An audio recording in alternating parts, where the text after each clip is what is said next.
bendera One Piece yang sekarang sedang menjadi perbincangan ya, diskursus publik. Ada yang pro, ada yang kontra, ada yang melihatnya secara positif dan ada yang sebaliknya. Nah, kita akan bahas fenomena sosial ini dengan pendekatan teori interaksionisme simbolik.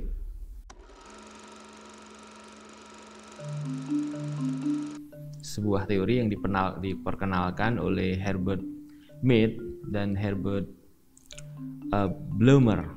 Jadi dua orang yang mengatakan bahwa tindakan manusia, ya, tindakan seseorang dalam realitas sosial itu selalu didasari atas makna yang dia pahami atau persepsi yang dia pahami tentang sesuatu.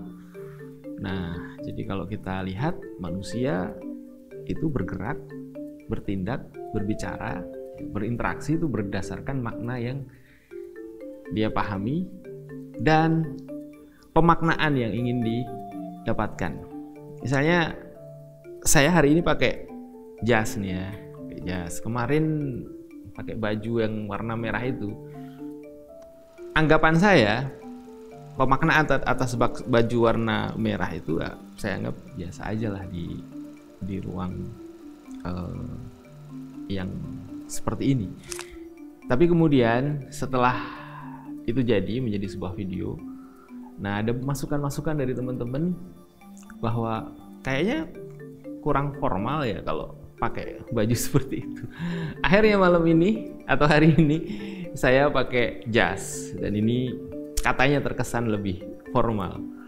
Oke, saya punya perubahan makna terhadap kostum ketika membawakan retorika ini dari pakaian yang lebih casual ke pakaian yang lebih formal karena pembahasan retorika ini pembahasan yang formal katanya.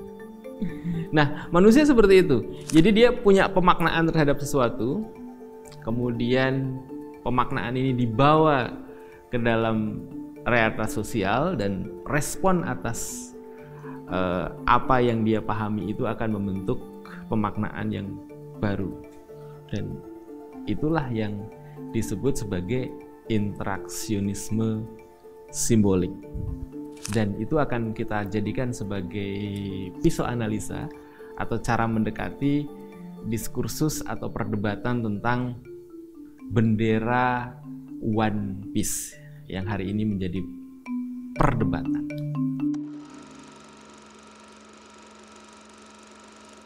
Satu sisi, bendera One Piece itu kan sebuah simbol, sesuatu objek yang dimaknai sesuatu, ya. Jadi objek yang dimaknai, di mana orang-orang yang menjadi fans dari One Piece melihat bendera hitam dengan gambar tengkorak itu sebagai simbol perlawanan, simbol kemerdekaan, simbol pembebasan, dan simbol kepahlawanan. Sementara kalau kita melihat yang kontra, ya, seperti beberapa komentar dari DPR, dari pemerintah, ini melihat sebaliknya, bahwa ini simbol yang melecehkan, ya, istilahnya begitu, atau menodai kemuliaan atas simbol negara. Nah, di sini berarti ada dua pemaknaan atas satu simbol yang sama. Nah, ini yang disebut sebagai interaksionisme simbolik.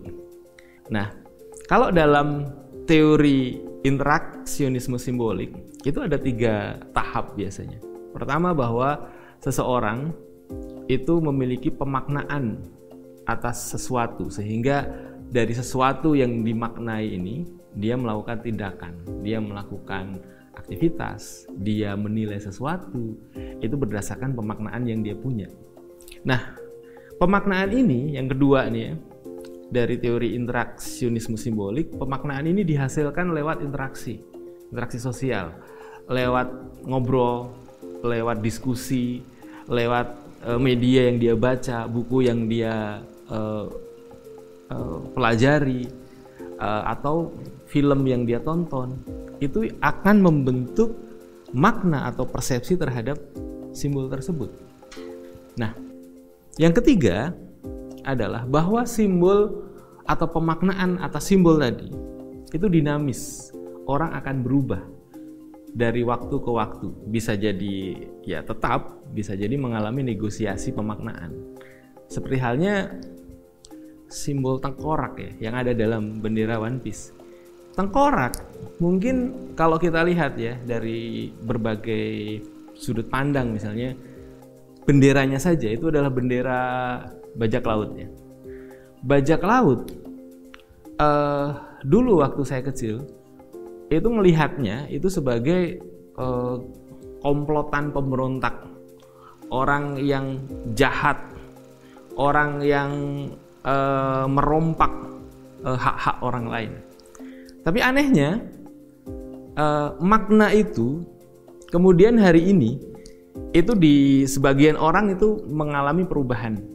Bahkan kalau kita tanya kepada fans One Piece, dia akan mengatakan bahwa tidak ada masalah dengan bendera itu. Justru bendera itu adalah simbol dari kemerdekaan, simbol dari solidaritas, pertemanan, persahabatan. Dia adalah bagian dari perjuangan dan dia adalah simbol dari sesuatu yang harus diperjuangkan sebagai cita-cita mulia. Berarti sebuah simbol itu bisa mengalami perubahan dari waktu ke waktu dan itu bisa dinegosiasikan. Nah, tiga hal inilah yang kemudian menjadi pijakan atas teori interaksionisme simbolik. Saya ulang, di mana teori ini mengatakan bahwa setiap perilaku manusia itu didasarkan atas pemaknaan. Kemudian yang kedua, pemaknaan itu dihasilkan lewat interaksi sosial. Dan yang ketiga adalah bahwa makna terhadap sebuah simbol itu bisa jadi dinamis. Nah, ini yang terjadi hari ini, bahwa satu komunitas atau satu kelompok mempunyai makna atas simbol bendera One Piece dan itu bermakna sangat positif, sangat menginspirasi mereka. Tapi yang kedua, ada bagian yang menganggap ini menjadi sesuatu yang membahayakan, menganggap ini sebagai sesuatu yang mengkhawatirkan. Bahkan ini adalah pelecehan terhadap kesucian simbol negara.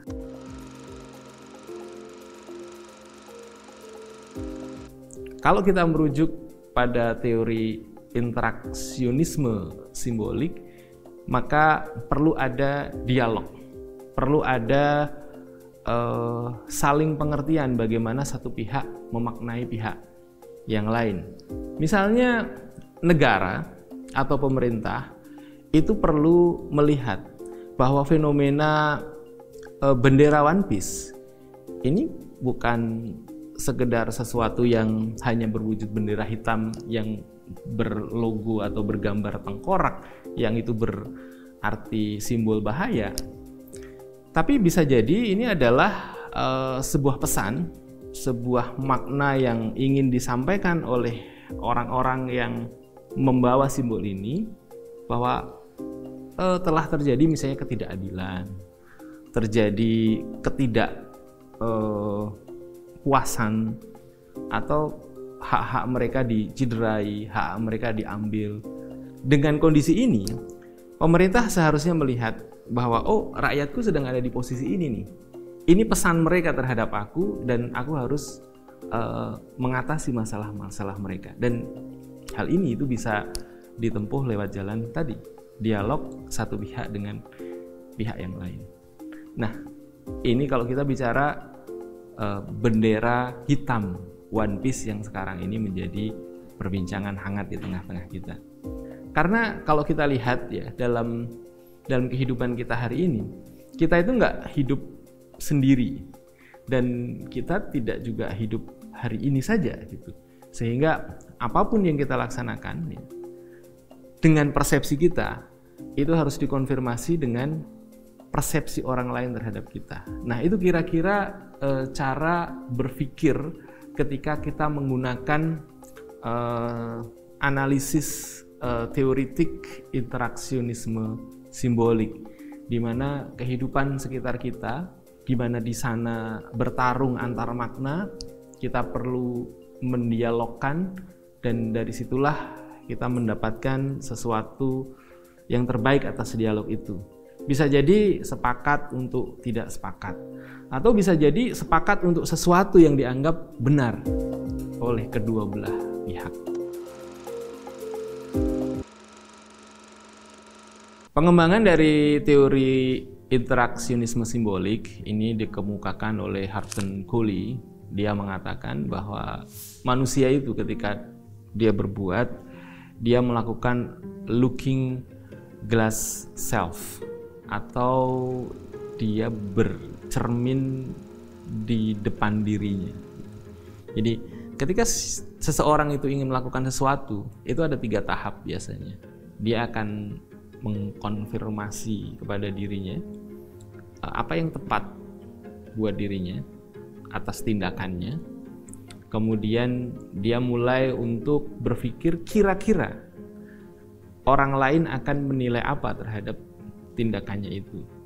Dan yang ketiga, dia akan mendapatkan respon atas tindakannya itu dari lingkungan sosialnya, dan dari itulah kemudian dia akan memformulasikan menjadi persepsi baru atau pemaknaan baru terhadap sesuatu, yang itu nanti akan menjadi sesuatu yang dia pahami dan dia yakini. Dan pemahaman atas inilah yang membuat seseorang itu setiap hari bisa jadi akan berubah pemaknaan terhadap sesuatu. Misalnya dulu saya pernah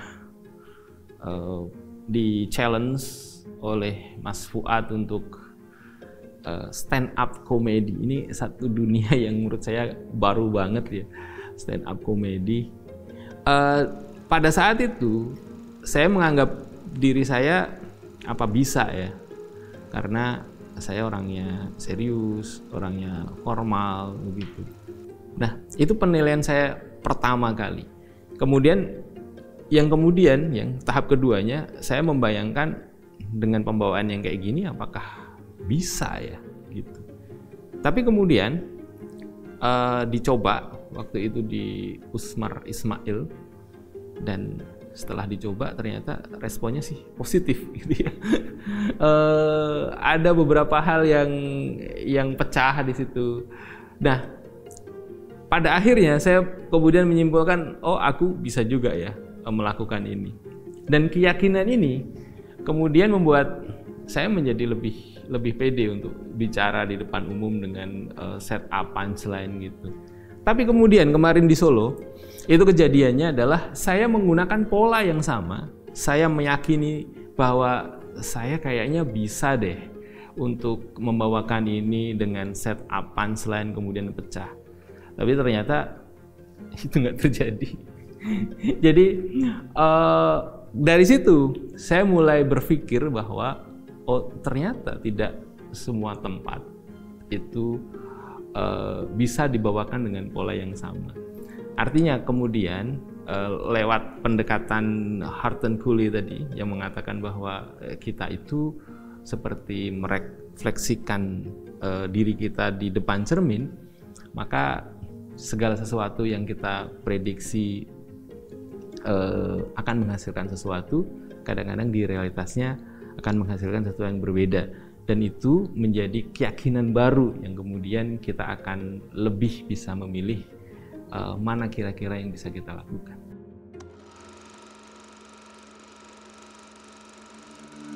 Nah, kita hari ini itu berada dalam realitas yang sangat beragam, di mana kalau kita lihat ada gium bahwa dunia ini sebenarnya adalah pertarungan antar makna dan simbol. Maka setiap orang memiliki makna dan simbolisasi yang beragam pada titik itulah kita perlu melihat itu lebih dalam, lebih dekat, sehingga kita lebih bijaksana dalam melihat segala sesuatu. Kalau kita buka literatur yang lain, misalnya kita baca ada satu buku berjudul Nizam Islam, itu di bagian awal di sana disebutkan bahwa yanhadul insan bima indahu min fikrin anil hayah wal kaun wal insan. Nah, ini tulisan yang jauh lebih lama terbit sebelum Albert Mead dan Albert Blumer ketika menulis tentang interaksionisme simbolik. Ini ditulis tadi ya, kitab tadi ditulis oleh Taqiyuddin An-Nabhani atau Syekh Taqiyuddin An-Nabhani. Itu menjelaskan ya, kalau kita artikan yanhadul insan, bangkitnya manusia, bima indahu min fikrin, itu berdasar pada pemikiran, pada ide, pada pemahaman, persepsi yang dibangun, anil hayah, atas kehidupan, wal kaun, dan alam semesta, wal insan, dan manusia. Ini kalau kita lihat berarti ada aktornya di situ, manusia, kemudian ada al-kaun, alam semesta sebagai panggungnya, dan al-hayah, kehidupan sebagai skenarionya. Nah, ini sebenarnya kalau kita lihat mirip-mirip dengan pembahasan tadi, di mana manusia ketika dia berperilaku itu dituntun atas pemaknaan itu. Dan dari teori ini kita juga bisa belajar bahwa sejauh mana kita memahami makna, mendekati makna yang hakiki, di titik itulah kita akan berhasil untuk menilai ini lebih tepat. Saya kira itu. Terima kasih sudah menyimak Reteorika dalam pembahasan teori interaksionisme simbolik.